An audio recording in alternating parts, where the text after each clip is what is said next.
कुमार को आने वाले चुनाव में भुगतना पड़ेगा। ये नीतीश कुमार नहीं कहलाएंगे, बल्कि मोहम्मद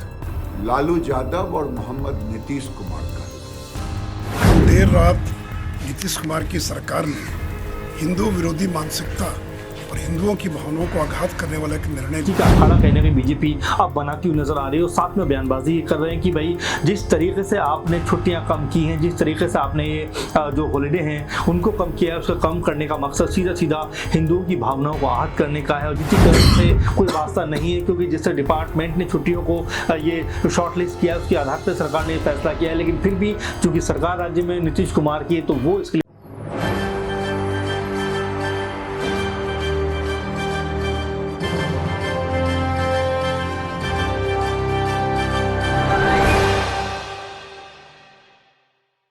है यहाँ पर बिहार के पूर्व मुख्यमंत्री सुशील मोदी, तो दूसरे थे यहाँ पर पार्टी के कद्दावर नेता और केंद्रीय मंत्री गिरिराज सिंह। उनका कहना है कि बिहार में जेडीयू आरजेडी गठबंधन की सरकार अब पूरी तरह से हिंदू विरोधी फैसलों पर उतर आई है। पूरी तरह से अब ये सरकार तुष्टीकरण की राजनीति पर उतर आई है। और ये बात क्यों कही जा रही है? ये बात इसीलिए कही जा रही है क्योंकि बिहार सरकार की ओर से यहाँ पर बिहार में शिक्षा विभाग ने अगले साल की छुट्टियों के लिए नोटिफिकेशन जारी किया है। बता दें आपको कि साल 2023 में बिहार में यहां पर रविवार सहित 64 छुट्टियां थी, लेकिन अब 2024 में रविवार सहित बिहार में 60 छुट्टियां होंगी, जिसमें से रामनवमी, जन्माष्टमी, रक्षाबंधन की छुट्टियों को सरकार ने खत्म कर दिया है। तो एक और यहां पर जो है ईद की एक छुट्टी फालतू दी गई है, यानी कि 2 छुट्टियां आमतौर पर यहां पर बकरीद की देखने को मिलती है जो 3 कर दी गई है। इसके साथ ही यहां पर शब बारात की 2 छुट्टियां आमतौर पर होती है, जिसे भी घटाकर 1 छुट्टी कर दिया गया है। इसके अलावा यहां पर बिहार सरकार या कहें कि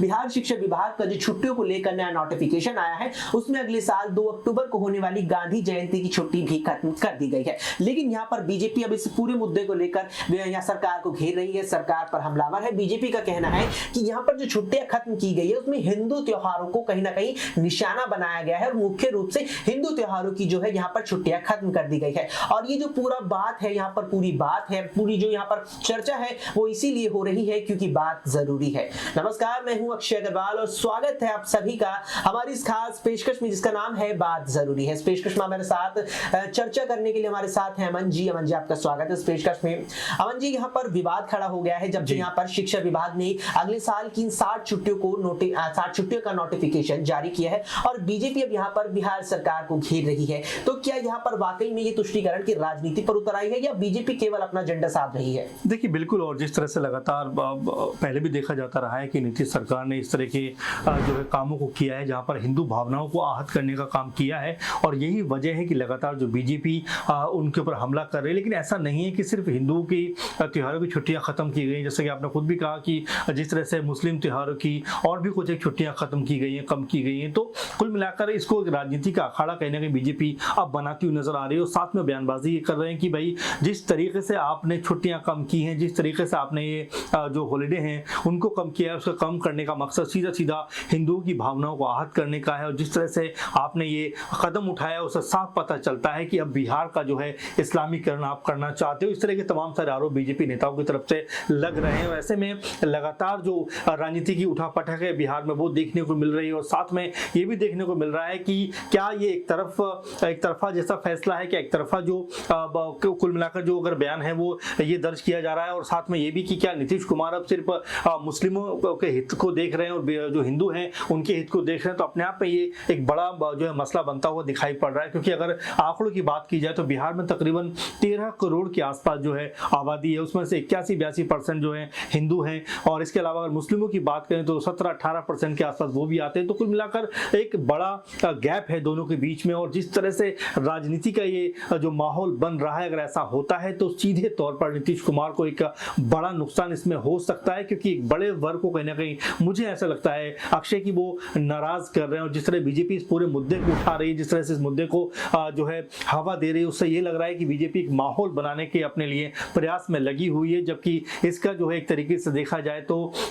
राजनीतिकरण से कोई वास्ता नहीं है, क्योंकि जिस तरह डिपार्टमेंट ने छुट्टियों को ये शॉर्टलिस्ट किया उसके आधार पर सरकार ने फैसला किया है। लेकिन फिर भी चूंकि सरकार राज्य में नीतीश कुमार की है तो वो इसके लिए जवाबदेह हैं। अब ऐसे में क्या नीतीश कुमार इस तरह के जो बयान आ रहे हैं उसके बाद अपना जो जो फैसला उन्होंने किया उससे पीछे हटेंगे, क्या उससे 2 कदम अब वो पीछे हटकर अपना फैसला बदलते हुए नजर आएंगे। अब इस तरह के दबाव उनके ऊपर बढ़ रहे हैं। तो क्योंकि बिहार में जो राजनीतिक देख रहे हैं लड़ाई है वो भी अपने आप में बहुत दिलचस्प है। 4-6 महीने के बाद जो है वहां पर लोकसभा के चुनाव अक्सर होने वाले हैं। तो ऐसे में बिहार सरकार है उसको भी सोच समझ कर मेरे ख्याल से कोई ना कोई फैसला करना चाहिए। बिल्कुल, यहाँ पर जो नोटिफिकेशन जारी किया है वो जरूर यहाँ पर जो है बिहार के शिक्षा विभाग के द्वारा जारी किया गया है, लेकिन विभाग भी सीधे तौर पर यहाँ सरकार के अंतर्गत आता है। और यही बड़ी वजह है यहाँ पर कि यहाँ पर बीजेपी जो प्रमुख विपक्षी दल बिहार में इस समय है वो यहाँ पर गठबंधन की सरकार को घेर रहा है इस मुद्दे को लेकर कि जो एजेंडा चला रही है सरकार वो हिंदू विरोधी एजेंडा है। और यहाँ पर अमन जी ने साफ तौर पर जिक्र किया कि करीबन 13 करोड़ की आबादी यहाँ बिहार की है,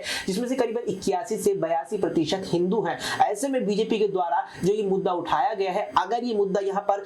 हिंदू मुस्लिम की भावना अगर पकड़ लेता है और अगर जो 82% करीबन हिंदू है बिहार में, अगर वो इस मुद्दे को कहीं ना कहीं खुद से जोड़ पाते हैं तो कहीं ना कहीं ये कहना भी गलत नहीं होगा कि 2024 में भी नीतीश कुमार को बिहार की तमाम लोकसभा सीटों पर झटका लगने वाला है। अमन जी, मेरा सवाल अगला आपसे 2024 को लेकर ही रहेगा, क्योंकि 2024 का जिक्र आ रहा है, 2024 करीब भी आ रहे हैं। तो क्या ऐसे में ये जो मुद्दा है क्या ये तूल पकड़ सकता है, और अगर ये मुद्दा तूल पकड़ता है तो क्या ये बीजेपी के लिए प्लस पॉइंट 24 में बिहार की 39 लोकसभा सीटों पर होने वाला है? देखिए, जाहिर सी बात है, आपने महत्वपूर्ण बात की है, क्योंकि 2024 के हम देख रहे हैं उसी को लेकर ये पूरे का पूरा माहौल बनता हुआ नजर आ रहा है। अगर बीजेपी ने ये मुद्दा कैच कर लिया, बीजेपी ने अगर ये मुद्दा उठा लिया और सही से उसको जो है लोगों तक पहुंचा दिया, तो एक मानसिकता ये बनेगी कि भाई बीजेपी ये बात पहुंचाना चाहेगी कि भाई जो सरकार है वो कहीं ना कहीं हिंदुओं के हितों का ध्यान बिल्कुल भी नहीं रख रही है, वो तुष्टीकरण की राजनीति कर रही है। और जो एक बड़ा वर्ग है, यानी 80-81% का जो हिंदू वर्ग है जिसके ऊपर बीजेपी की निगाहें हमेशा से रहती हैं, वो उनको ये बता सकता है कि देखिए, हमसे बड़ा हितैषी आपके लिए कोई नहीं, आपके बारे में हमसे ज्यादा कोई नहीं सोच सकता। इस तरह की बातें वो लेकर जा सकते हैं और आने वाले 2024 में ये मुद्दा बड़े जोर शोर से उठाकर जो है सामने रख सकते हैं। तो ऐसे में नीतीश कुमार, उनकी जो सरकार है, उनके लिए ये जो मुद्दा है बैठे बैठाए उन्होंने एक तरीके से बीजेपी को एक अहम जो कह सकते हैं कि उनको एक ऐसा हथियार दे दिया जिससे वो उनके ऊपर वार कर सके। और लगातार बीजेपी के नेता ऐसा करते हुए नजर आ रहे हैं, चाहे गिरिराज और सुशील मोदी और भी तमाम सारे नेता वो ये बात कह रहे हैं कि बिहार में जिस तरह से इस्लामीकरण किया जा रहा है, जिस तरह से एक वर्ग को जो है संतुष्ट किया जा रहा है, तुष्टीकरण की जो राजनीति वो की जा रही है, वो कहीं ना कहीं ये बताने के लिए काफी है कि बिहार का जो राज है, जो एक तरीके से शासन प्रशासन है, वो किस तरह से जो वहां के बहुसंख्यक के हिंदू उनके साथ में अन्याय करता हुआ दिखाई पड़ रहा है। इससे पहले छठ की छुट्टियों को लेकर भी बात हुई थी, जब भी ऐसा आपको देखने को मिला था कि छठ की छुट्टी नहीं होगी और एक दिन की छुट्टी शायद उस समय जो है लगातार, क्योंकि संडे और मंडे का मामला था, तो उसमें भी लगातार जो है बयानबाजी चल रही थी। आखिरकार छुट्टी वो दी गई, लेकिन इस तरह का जो अपने आप में कैलेंडर जारी हुआ है छुट्टियों का, उसमें जो कह सकते हैं कि मुस्लिमों के और हिंदुओं की छुट्टियों का जो अनाउंसमेंट हुआ उसको लेकर अब नीतीश सरकार कहीं ना कहीं पशुपेश में परेशान भी है और बीजेपी लगातार उनके ऊपर हमलावर है। बिल्कुल, यहाँ पर जिस तरह से ये जो पूरा मामला निकलकर सामने आया है और खास तौर पर जिस तरह से बीजेपी ने इसे अपना एजेंडा बना लिया है, तो ये यहाँ पर नीतीश कुमार के लिए मुश्किलें खड़ी कर सकता है। साथ ही यहाँ पर ये चीज भी है कि अब इस मामले में नीतीश कुमार को अपने कदम पीछे भी हटाने पड़ सकते हैं, क्योंकि वो यहाँ पर अगर जो करीबन 15 से 16% जो आबादी बिहार की, अगर वो इसी मकसद से अगर ये यहाँ पर फैसला सरकार के द्वारा लिया गया है, तो कहीं ना कहीं भी 81-82 को नाराज नहीं करना चाहेंगे। लेकिन यहाँ पर एक छोटा और आखिरी सवाल अमन जी मैं आपसे लेना चाहूंगा कि बीजेपी कह रही है कि हिंदुओं के खिलाफ यहाँ पर ये जो फैसला है चलाया गया है,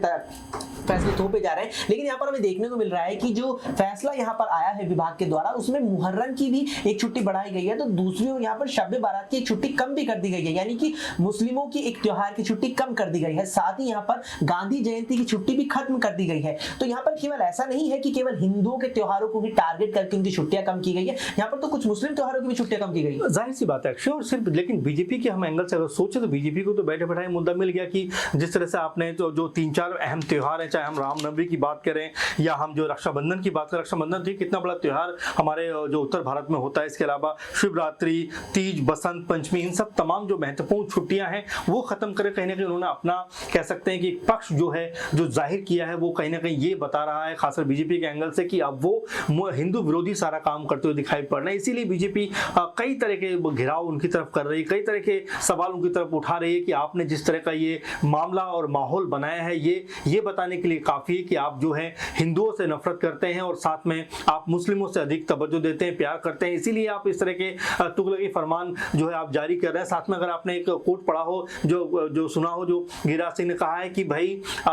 इनका नाम बदलकर मोहम्मद जो है नीतीश कर देना चाहिए, मोहम्मद लालू कर देना चाहिए, इस तरह के कमेंट उनकी तरफ से आ रहे हैं, जिससे ये पता चल रहा है कि कहीं ना कहीं बीजेपी अब इस मुद्दे को लेकर एक अलग तरह का माहौल बिहार में बनाती हुई दिखाई पड़ रही है। बिल्कुल, यहाँ पर बीजेपी ने कहीं ना कहीं इसे मुद्दा बना लिया है और इस मुद्दे के तहत एक अलग माहौल बनाने के कवायद में लगता है कि बीजेपी जुट गए, क्योंकि जिस तरह से ये जो शिक्षा विभाग के द्वारा नोटिफिकेशन जारी छुट्टियों को लेकर के किया गया है, उससे संदेश बीजेपी ये देने की कोशिश कर रही है कि बिहार की सरकार, बिहार में जेडीयू, बिहार में आरजेडी यहाँ पर बिहार में हिंदुओं के खिलाफ अपना एजेंडा तैयार कर रही है और खास तौर पर केवल एक वर्ग यानी कि केवल मुसलमानों को साधने के लिए, केवल मुसलमानों को खुश करने के लिए अपने यहाँ पर तमाम काम कर रहे हैं। बहरहाल अब इस पूरे मुद्दे पर देखना है कि बिहार सरकार का क्या इस पर स्टैंड होता है। क्या नीतीश कुमार, जैसे कि हमारे सहयोगी अमन जी ने कहा, कि नीतीश कुमार की सरकार इस पर अपने फैसले से कुछ 2 कदम पीछे हटती नजर आती है, या यहाँ पर केवल बीजेपी से मुद्दा बनाएगी और कहीं ना कहीं इसका शायद प्रभाव भी ना देखने को मिले। अब देखना जरूरी है कि इस बात का क्या असर यहाँ पर बिहार पर पड़ता है, इस बात का क्या असर यहाँ पर बिहार के दोनों समुदायों पर पड़ता है, इस बात का क्या असर यहाँ पर 2024 के लोकसभा चुनावों पर पड़ता है। और ये बात आखिर क्यों रही है, आप सभी आप जानते हैं कि क्योंकि बात जरूरी है।